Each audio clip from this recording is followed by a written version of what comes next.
let me give you like a real example too of the power when I say to engage and to comment. So an example would be, I am a strategic advisor for a startup healthcare company. Mhm. And this startup healthcare company, who I'm very connected with, obviously on LinkedIn, including the president, who I work with often, they are starting to grow their team. And they're really trying to find the best talent. Mm. And you cannot, you never know. So let's say I post something, you have a very authentic comment. You're in the healthcare space and you like, it doesn't even have to be about healthcare, but like I have some sort of post, you make a comment, like Jeff will see that potentially, right? Because that's how LinkedIn works, right? Like I see, like, let's see you commented on something and they're not Yep. in my network. I see your comment. So I'm like, oh, who's this James guy that Nicole just commented on? I'm kind of curious, right? Right. So when you comment on somebody, so let's say you comment on, for example, my post. Well, Jeff, who's connected to me, who's hiring, like if you just happen to have, like, let's say you're a network manager and he's like, we really need to hire somebody with network management background. Like there's a good chance he's going to be like, who is this person? Let me click into them because we're in the market and we're starting to hire more people. Hey, Nicole, what do you get when a former corporate CEO and a do-gooding executive walk into a recording studio? Well, Aaron, nothing, because the two of us are usually on my couch or Zoom because wine. You get a podcast created for Gen X women who are bought into the corporate world, but fed up with the BS. I know. It's how to thrive the 9 to 5 or 6 or 7. It's career therapy. It's comedy. It's definitely full on authenticity. Basically, we give you tangible strategies to rise in your career without compromising everything else. Because work doesn't have to suck.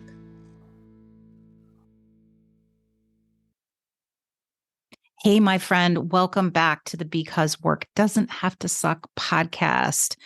Hey, we welcome all, but we got to be honest. If you're a Gen X female leader in the corporate world and you feel like you should be at the top of your career, but you're just not feeling like it, we do this especially for you. And this is Erin. I am a co-host along with Nicole, and I'm a former corporate CEO turned authentic leadership expert. And today we are bringing back one of our most powerful and popular episodes. I, quite frankly, love this episode because it's Nicole and I. It has humor, but it has very tangible tips. And what we do is we actually do sort of a real-time audit and grading of Nicole's LinkedIn, while I also share very tangible tips and talk about really some of the biggest mistakes you're probably making when you think about and how you're using LinkedIn. And I hope you'll see after this episode that just a little bit of focus on LinkedIn will go a long way. So here are some of the things we talk about. We talk about why LinkedIn is not the same as your online resume whatsoever. We also talk about the mistakes that most people are making on LinkedIn, including some that Nicole is, and some she's doing pretty well. We talk about the most important and really simple updates that you can make to leapfrog others. Like the bar, quite frankly, is kind of low. And we're going to talk about why this is important, not just with when you're job hunting. In fact, if you do it when you're ready to job hunt, you're too late. We also talk about the number one emotion that you're trying to evoke in other people that come to your profile, and also why you need to write your profile like you've had a glass of wine or Mariah Carey. And we also go over a really key feature that Nicole didn't have any idea even existed. So if any of those sound like something you need, and if you're not already rocking LinkedIn, then you need it. Then you got to listen to this episode. One final note, PS, if you're in HR, I'm sorry. Enjoy the show. Hey, Nicole. Hey, Aaron. It's time for another podcast episode because be LinkedIn or be left out. You're so creative. I love it. Yes. People, we have a plan, something tactical. We're going to shit all over Nicole's LinkedIn profile in order to serve her, more importantly, and serve all of you. I want you and our listeners to think about LinkedIn less of like your digital resume and more like a professional dating app. So I like that. it is much more 3D, right? Than just, and obviously in a dating app, you'd have a profile. So that is a component. But first and foremost, I think I really encourage people to think about it more like the dating app or like a virtual networking conference that just happens to have a resume, a profile component to it. And so what I want to talk about is I'm going to talk a little bit. We'll go through kind of the profile partly for you, but of course this is for our listeners and just some things to think about to update. But I also want to talk about how you and how our listeners use it and sort of some of the like watch outs and things that like people are doing wrong that I see every day. Yeah, no, that would be helpful because LinkedIn has also become very robust in the sense that it's like one of the social media tools that like I feel the least comfortable with, but is getting used a lot. Yeah. Yeah. And the way you have to think about LinkedIn, if you just start thinking about LinkedIn when it's time to find a new job, you are way too freaking late. So, like, just to give an example, I had an old, somebody from my organization write me a message on LinkedIn, a private message last week. And I adore him. He was a great employee. And he had watched a video of mine and, it said, if you're looking for a new job, it talked about like how to, connect with people, et cetera. And so he's like, oh, well, so I thought I'd connect with you. Here's the problem. Never once can I remember in the last 2 years him ever commenting on anything that I've done before, right? Interesting. No engagement. No engagement, right? Interesting. And so for me, as soon as I saw that, it's like now he's coming to me when he needs me, right? When he's out of a job. And if you use LinkedIn like that, sure, maybe some people are going to step up and help you. But I'm telling you that for most people, it's too late, right? Like it's too late. And so I want to talk about the profile. I want to talk about how to use it, engage it. And I also want to talk about like, just how it works from an algorithm perspective, because, we all know about algorithms and LinkedIn and Facebook and, what's that? That's that cockamamie Instagram. Yeah. Instagram. I thought you were going to say TikTok. I was like, let's not go there because I don't understand that. And I don't really even know. But it's important, right? Because if somebody told you in our real life world that there's a way that other people are seeing the boss more often, are more visible, or whatever, you'd want to know what it is, right? Well, it's the same on this platform. If there is a digital way in which some people are getting ahead of you in this game, this matchmaking game called work, wouldn't you want to know what it is and wouldn't you want to maximize it, right? Like you have to really have to think about LinkedIn more like the real world than you want to think about it. That's fascinating. That's a great level setter right there. So your profile. So let's just start with like what most people think when you talk about LinkedIn. They're like, I have to update my profile. One component. No. So first of all, you get like an A+ for the top. So the first thing is most people, first and foremost, like super simple, like that blue picture that looks like something that was behind your like Life Touch photos when you were in 3rd grade. Yeah. That can be changed. And you have a wonderful picture of you with Avangrid and you're obviously at a charity event and it fits well, it's sized well. So the first thing I'd say to people is, you want to have a headshot of some sort, of course. And some people maybe don't. If you don't have a freaking headshot, like you are like, that's crazy. You need a picture. Period. End of story. Because people are using, by the way, they're not just using this for jobs. Anytime I have a business development discussion on behalf of one of my clients, first thing I go and find the people. I want to see who they're connected with. I want to see their profile. Like this is not a tool for finding a job. That is one of many.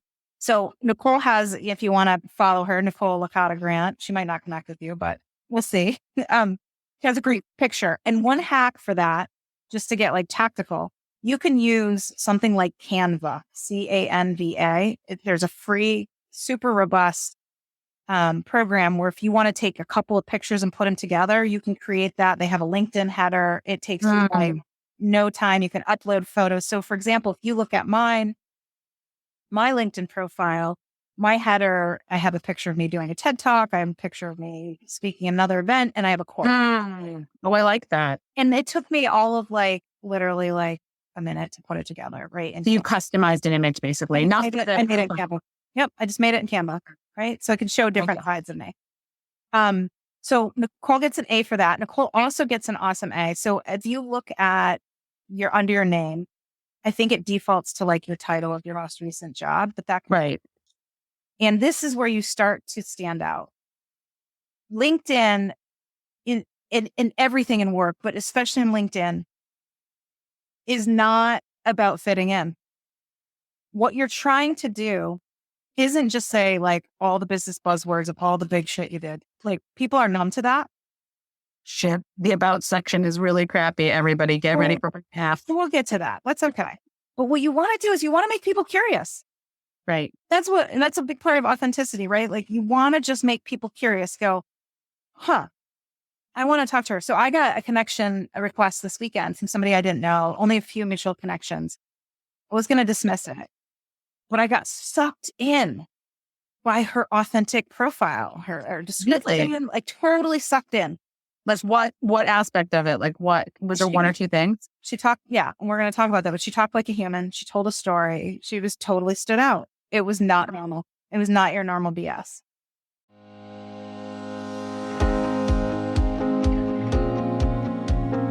Hey, Erin here. So I know we talk often about this concept of authenticity as a secret weapon to success. I swear to you, my authenticity was literally the number one thing that helped me become both the CEO of a 9-figure company at the age of 42, but also that helped me lead an insanely successful financial and cultural turnaround of that same company.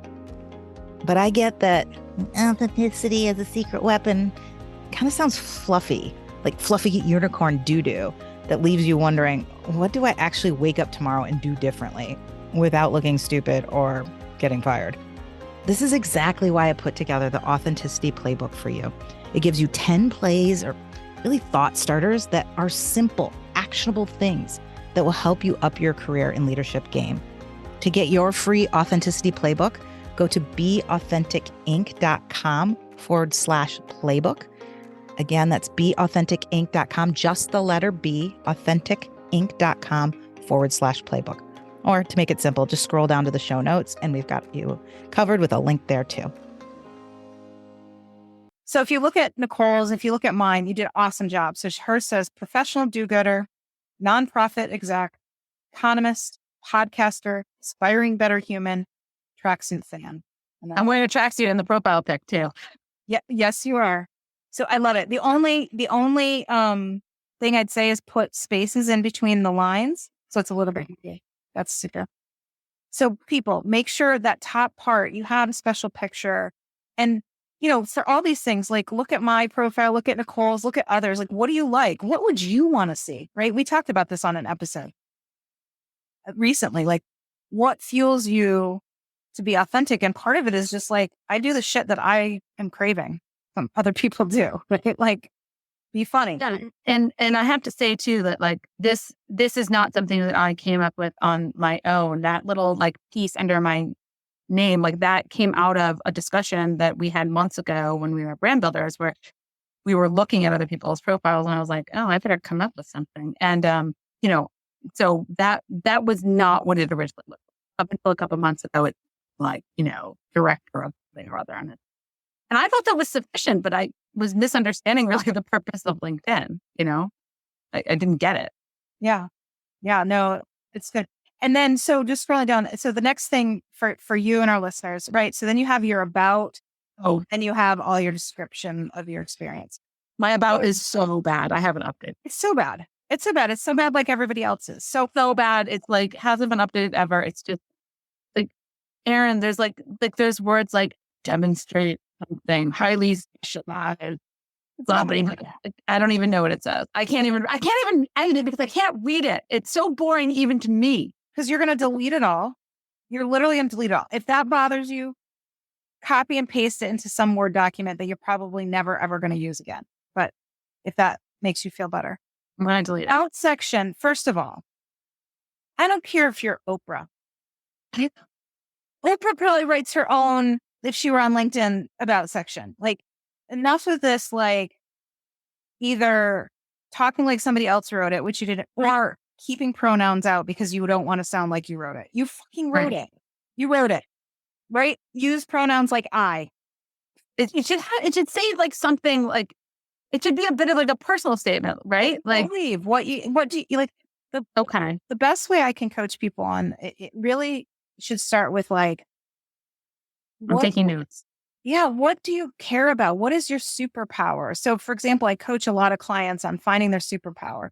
And usually their superpower is some sort of juxtaposition between some unique qualities. So it might be something like, I have a unique ability to like love and understand numbers and be a data geek, but I also can then rise above and explain that to laymen. I don't know, whatever it is.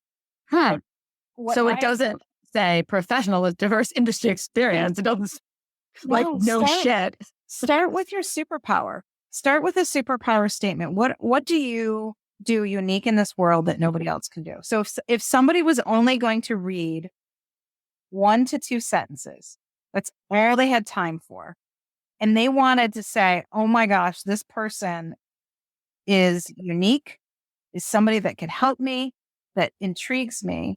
Like, what is that one superpower statement that you believe you have that nobody else has? What do you think about buzzwords? Like the reason why my about section has read like this and always has is because I'm like, oh, people are looking for buzzwords. So like they want someone with humanitarian assistance, poverty alleviation. Like these buzzwords are going to pop up. Like, is that not the right way to think about this? Here's my opinion. I think HR people love buzzwords. I think their sausage factory resume systems like buzzwords because it does the work for them. No great jobs come from the sausage factory process.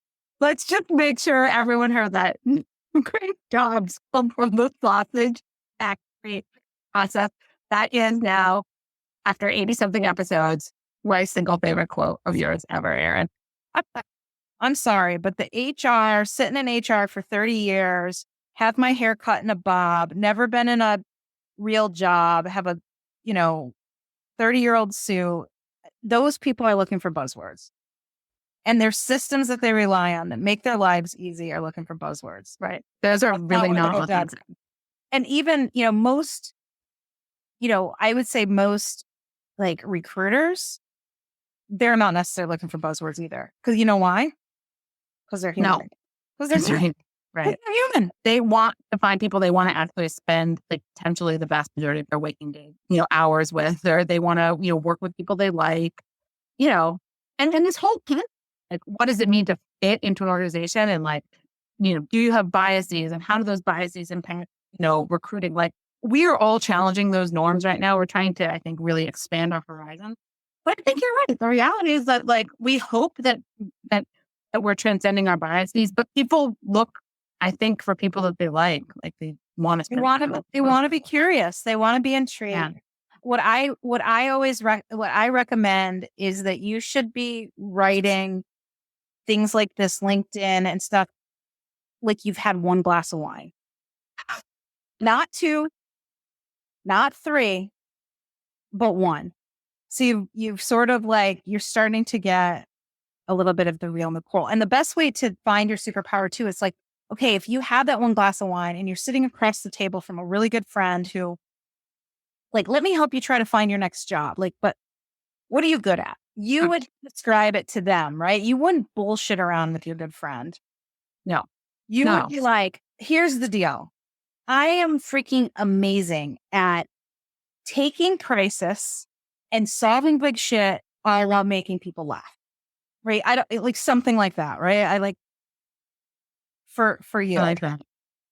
So And I can't ever write something like as them. good as you because that's one of the things you're so good at. But so to you and to our listeners, write something at the very top, which is a superpower statement. Like you've just had a glass of wine and you're describing what you are like nobody else in the world is better at doing, even Donald Trump, than you. And what does that look like in like 1 or 2 sentences?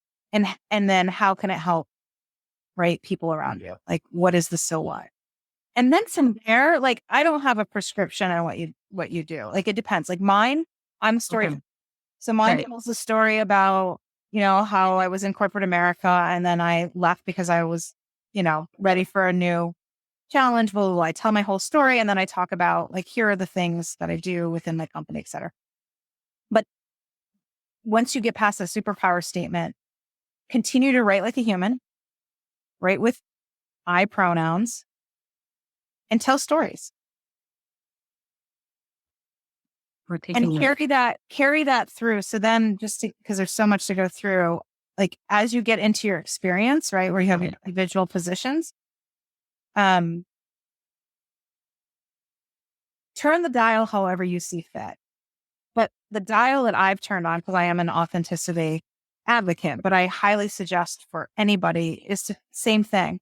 Tell a story. If you were sitting across from your best friend after a glass of wine in the bar and they're like, what did you do when you worked at, oven bread? Right. How would you tell them? So if you look at my LinkedIn profile, I literally every single one of them.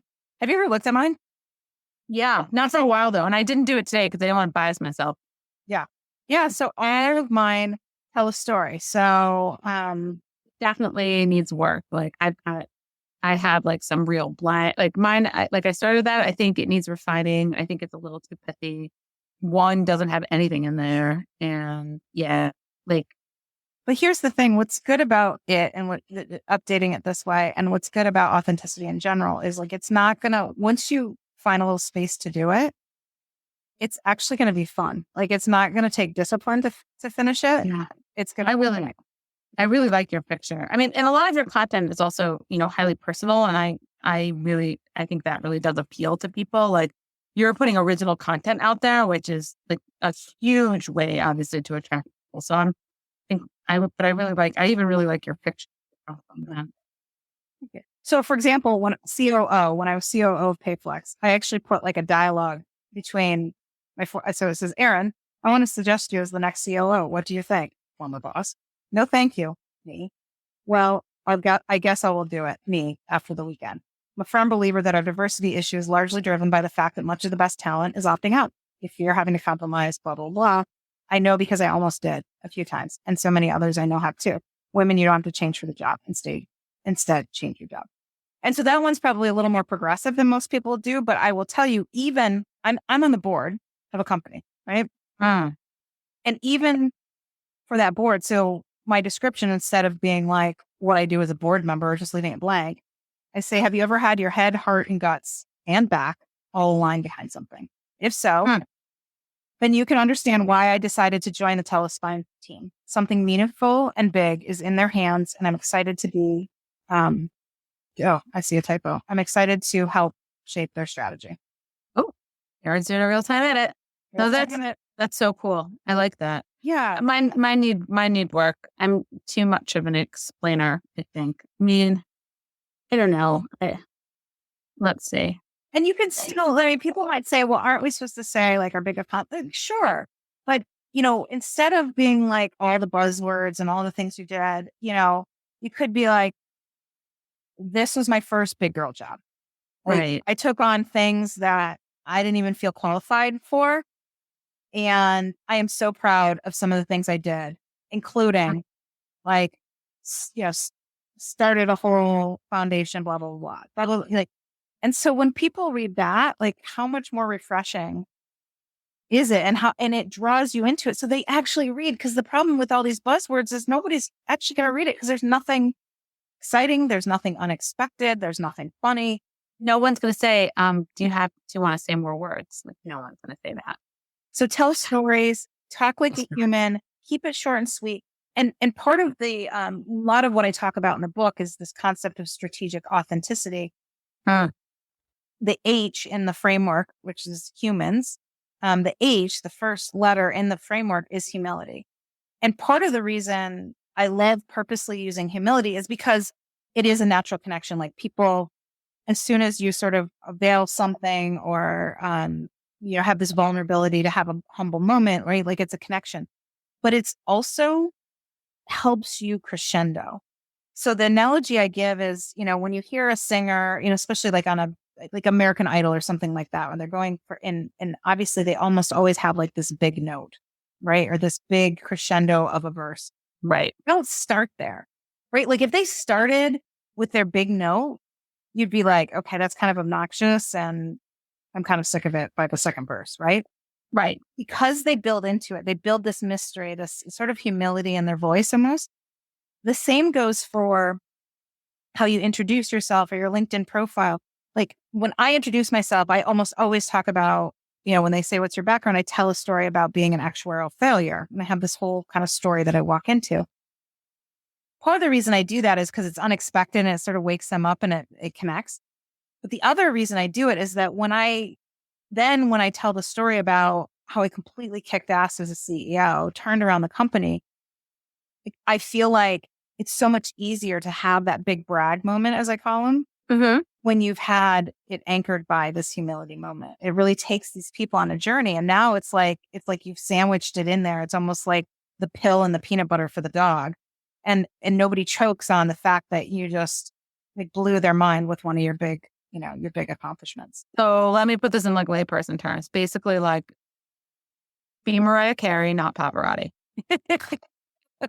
Well, I don't know about be Mariah Carey, but yes. Well, she like work Christina Aguilera. She like works up to it, and then there's a big like, rather than Pavarotti who opens his mouth and is like, be the pop star, not the opera singer. We love opera, but still. Totally. Yeah. Like, so for if you're doing New Year's Eve and you've drank too much and you're a diva, she had quite a moment. So don't be a diva. No, yeah. You don't have to be a diva, basically. You can stand out without being a diva, basically. Yep. Yeah.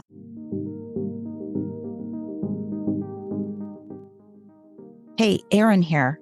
Look, I am so happy you're here listening to the Because Work Doesn't Have to Suck podcast.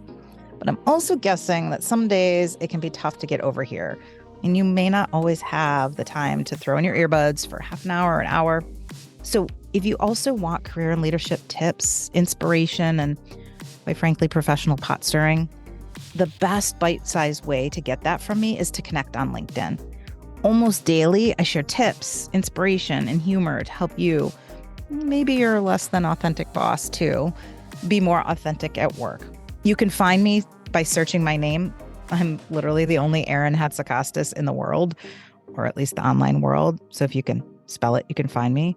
Or we make it easy. You can scroll down to the show notes and click the link there. See you there.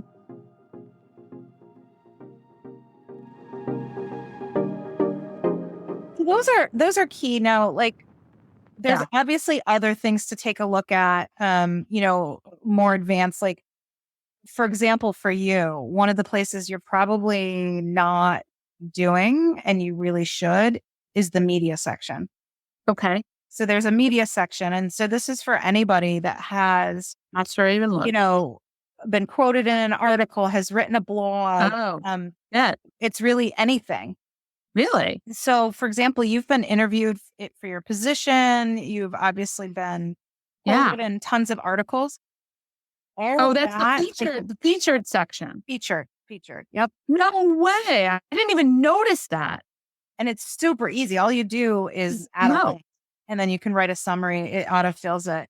Well, because I had a couple to, I noticed that you could do that on your positions. And I added a couple, like including this one organization I worked with. Everybody was asking me, like, what the heck is that? And there's this wonderful video that came out recently with like one of the founders talking about it. And it has nothing to do particularly with my job, but like I was part of the startup crew.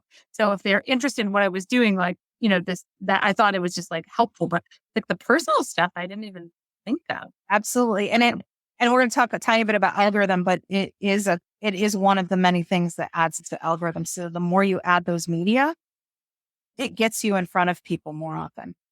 No way. Okay.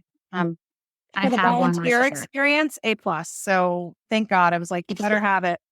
My volunteer Yes. experience exists, but it needs to be cleaned up. It has a lot of like blah blah blah in there. I don't think it really ties to impacts very well.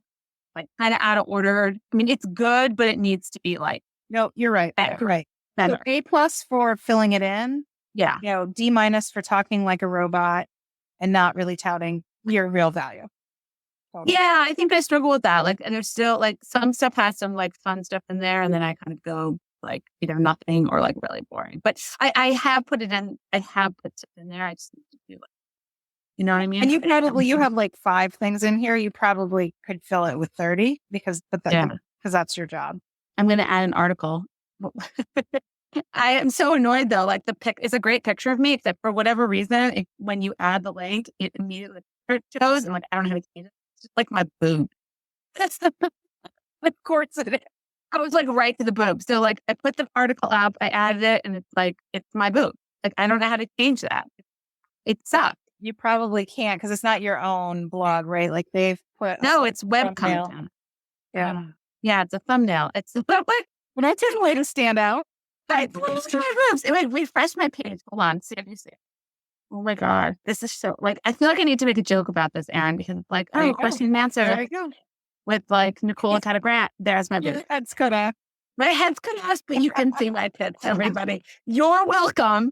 Like I'm gonna have to. This is my favorite article too. This is such a good article. I love this article. That's so funny that's how it shows. Yeah, it must be just the way the picture was. Featured Nicole's boobs, question and answer with Nicole and Grant for the Avangard Foundation. Yeah, That's hilarious. Oh my God, it's so hilarious. But you know what? Whatever. It's not like a real look at your boobs. But yeah, your head's cut off. Your hair's still in it. It's pretty funny though. It's pretty funny. Like we can laugh about it. But I did not even see that section, Erin. So I'm so glad you said something about that. Yeah. Okay, so that's profile. Yes. I'd give you overall like a B minus, which isn't bad. No, and what we're going to do is I'm going to take another look at that, and I'm going to make edits, and then we can come back and look at it, and we can assess how I've done. Basically. Yeah. So everybody look at like shitty Nicole LinkedIn B minus. Like, you know me, I don't like to be a B minus girl. Like, screw that. I want to be valedictorian of LinkedIn. So let's get me valedictorian of LinkedIn.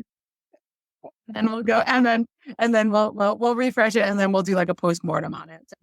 Sometimes it's hard to name these episodes, but I think we just found our name. This episode, Nicole the valedictorian of LinkedIn. Valedictorian of LinkedIn. Being a valedictorian of LinkedIn. Wait, running Nicole through the sausage factory to make her the valedictorian. LinkedIn. There's so much quotable. That's awesome. That's profile. All right. So now let's talk about actual using it like the 3D networking tool, date match, matching dating app, whatever that it is. Mm-hmm. So to really make an impact and make the most out of this, you have to be active on LinkedIn. And being active on LinkedIn, the bottom level is just simply reading people's articles and not just hitting the like button from time to time, making a comment publicly, because the power of that is their network starts to see that, right? So if you want to truly embrace LinkedIn as a place to grow your career, and eventually when you want a new role or when you want to do a business deal, like, let's be honest, again, it's not just when you need a job, then you need to be seen. It's not just a place to consume information. It's really a place to give your own lens, right? Like, so if you see an article and you want to share it, like, what is your lens of that article? Or if somebody posts something and it really hits home for you, make a thoughtful comment about it. Again, not to be like superficial, but this is how you start to become more and more seen and people get more and more curious about who you are. So just like any other social app, like engage, right? Like Right. don't just scroll through, don't just hit the like button. Like have real meaningful conversations, not superficial, authentic conversations. That's number one. Because I like people that. have, so again, like that I like that. example I gave, which I feel really bad, but I haven't written him back because it's like, you've just broken all the cardinal rules of networking. Like one, you always want to be very mutual, right? Like you want to come to somebody. And one way to be mutual with me is simply like, you've commented from time to time on something I've posted. Like I see it. Right. I know that. And so when you come to me after, months of, engaging time to time, and then all of a sudden you need help, I'm on it. I'm there because I feel like there's this mutuality. But if you just come to somebody like with this request, like, hey, if you know of any jobs out there, let me know. Like there's not enough richness to that, right? There's not there's not a motivation to, Right. I get requests all the time. Would you mind meeting? I don't really know what questions I'm going to ask. And like, no, I unfortunately can't because that's what I do for a living. And, there's only so much time in the day. Right. So Right. first is engage. Like the lowest level is reading other people's things and commenting. The next is sharing your own and bringing content. Like it's just like any other social media, but like what's wonderful about LinkedIn is just simply bringing content from other spaces into the LinkedIn capsule. So let's say I know you're really good with like your Google alerts and you see like a great article you read. Yeah. Bringing that Yeah. into LinkedIn where quite frankly, a lot of people get a lot of their news, especially, business related news, market news is of a value, right? So you don't have to write your own article, simply just bringing something new into the vault or reposting somebody else's stuff with maybe your own lens out to your network. So that's like level number 2. Level number 3, of course, is starting to create your own content. And creating your own content can be as simple as writing a post without a picture, without an article, without anything. Some of the most engaged posts are actually somebody just writing 5, 10, 15 sentences in a post. Right. And an article without a picture. They say something. They just say, But it also like, I think LinkedIn like does best. What I like about LinkedIn is that you often see content from different people, from a broader group of people than your own otherwise cultivated social media. Also, it should be, professionally oriented. It's not, I hate when I see like cross posting across like every single platform, it's like, it's the same thing they're sharing with their mother as they're sharing with their LinkedIn. Like, I think it needs to be like a little bit differently cultivated. totally. It has to have a work lens for sure. Yeah. Or an inspirational, but it has some tie to work. I agree. Yeah, because I've been seeing some bleeding in this area, and I admit it kind of annoys me. Yeah. Yeah. But like, let me give you a real example too of the power when I say to engage and to comment. So an example would be, I am a strategic advisor for a startup healthcare company. Mm-hmm. And this startup healthcare company, who I'm very connected with, obviously on LinkedIn, including the president who I work with often, they are starting to grow their team. And they're really trying to find the best talent. Mm. And you cannot, you never know. So let's say I post something, you have a very authentic comment. You're in the healthcare space and you it doesn't even have to be about healthcare, but like I have some sort of post, you make a comment, like Jeff will see that potentially, right? Because that's how LinkedIn works, right? Like I see, like, let's see you commented on something and they're not in my network.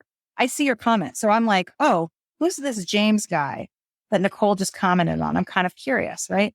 Right. So when you comment on somebody, so let's say you comment on, for example, my post.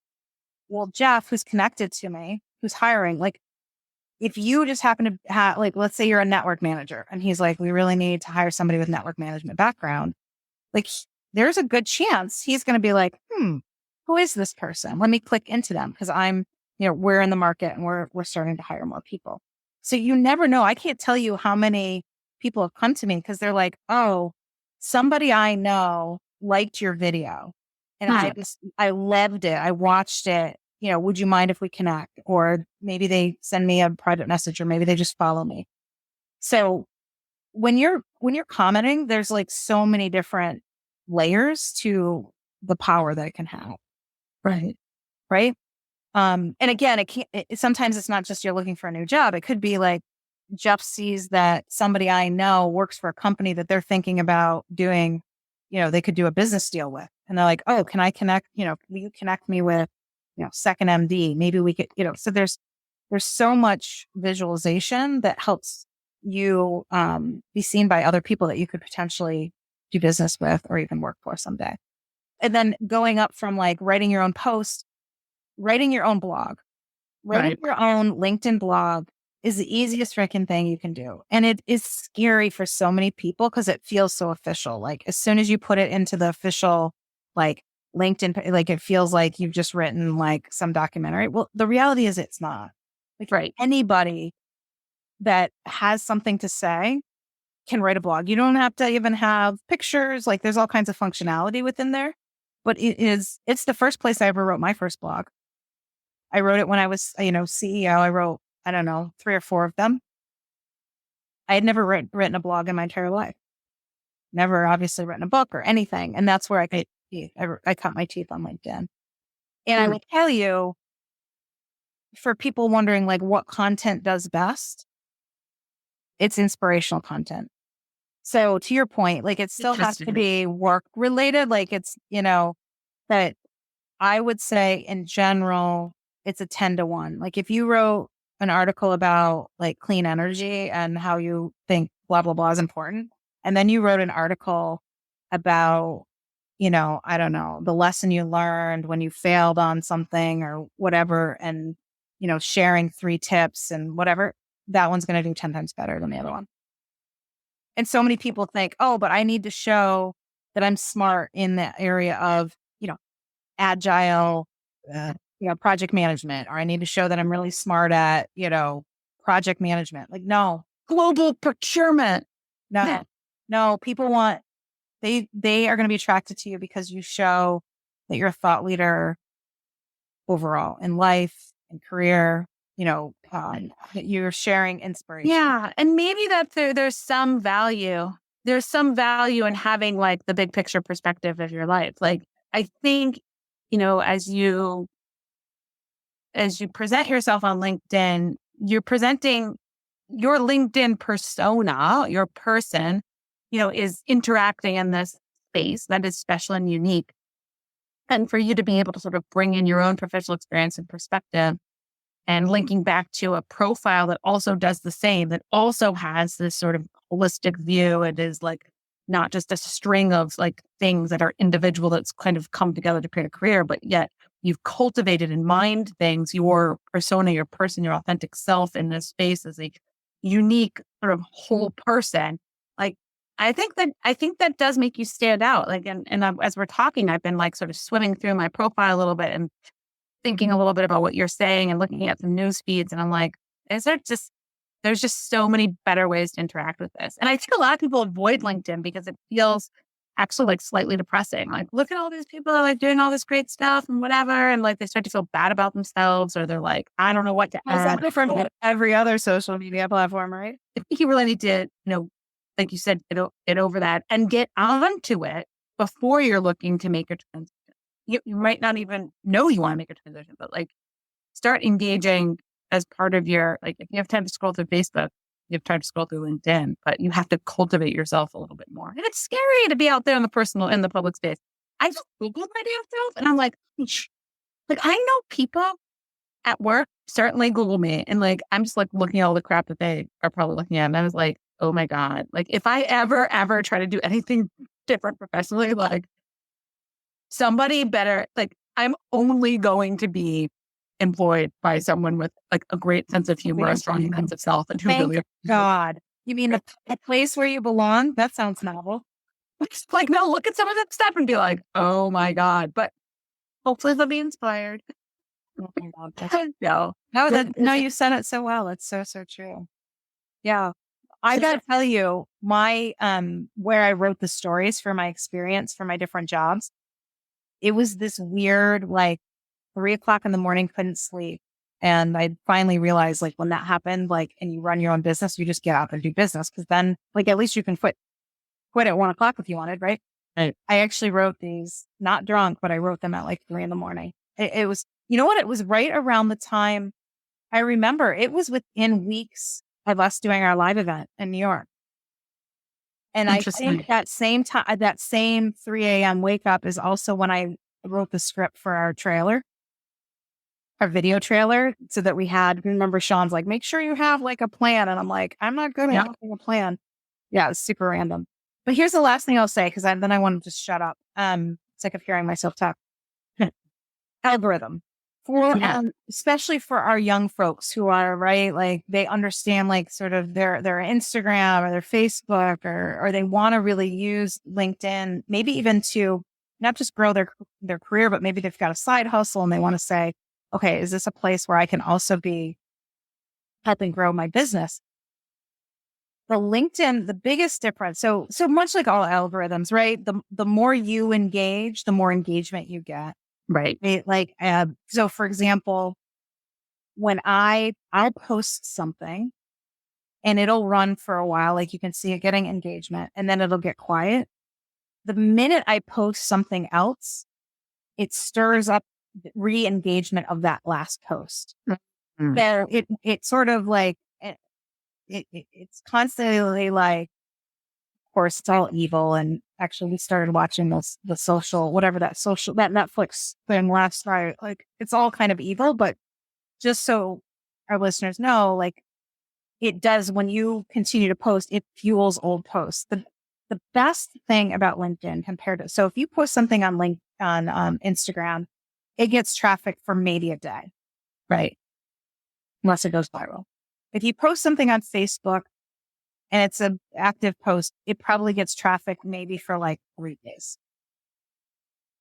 LinkedIn stuff lives sometimes for weeks and gets re-churned up. So, I've had some posts that have had close to 20,000 views and have lived strong, like not just a trickle, for weeks. And those, Wow. some of the ones that lived the most were when I asked for feedback on my book cover, asked for feedback on like anytime you ask people to engage and you want their opinion on something, long time. I think my TEDx announcement one went really long, but my point is sometimes we feel like, okay, if we're going to spend all this time to write an article or to post something on social media, including LinkedIn, like, is it really worth it? LinkedIn actually, I think, makes it worth it even more because it's not a one and done. It's not shown for a day. It's, a lot of times it will continue. If all it takes is somebody else seeing it in their feed, they either like it or comment it like reactivates. And now others, you can start to see it's like starting to pop into theirs. So it does matter. Like it does know, how much authentically you put into the platform. I actually, my engagement with LinkedIn is more authentic than any other, definitely more authentic than Instagram. Like, yes, I post a lot of authentic stuff on Instagram, but like on LinkedIn, it just feels very organic. It doesn't feel dirty. And it also feels worth it because it does continue to live on. So that's my LinkedIn tutorial. Stop thinking about it as a digital resume, although that's the first place people go. Think of it more 3D than that. Think of it as this dating game or this virtual conference, especially in these times where nobody's going to conferences right now. Think of it as a place to do business development. Think of it as a way to get noticed, not just by people in your network, but people in 2 degrees of separation from your network. And think of it as a place where you want to give value to it before you need to get value back out. Love it. I love it. This is really helpful. I can't wait to revisit this and get my A+ gold star. You're valedictorian. Are we going to have a speech? We'll have a speech. Do some deep thinking about my storyline while I'm on the dog treadmill. We'll take it from there. But Yeah. So, and unfortunately, I have to run because I have to move my car into a legal parking spot before the tow trucks come for the street sweeping. So, on to the next. Always something. Come to big city living. So, I'm going to go not get towed. That's awesome. Well, hopefully this was helpful. It was so good to see you. Listeners, thanks for tuning in. We'll talk to y'all soon. Bye, everybody. Hey, it's Erin with a teeny request. If you have ever gotten any value from this podcast and you'd like us to stick around, plus you want it to continue to grow so we can kind of swindle bigger and more knowledgeable guests to join us and to keep providing you with tangible and inspiring actions you can take to achieve the career and life you deserve, could you please just take 1 minute to leave us a rating and a review? Those reviews go a long way in attracting guests to the show, and candidly, they really make Nicole and I's day. We see you. We really do. So when you have the time and inspiration, we'd love to see a rating and review from you. Thank you.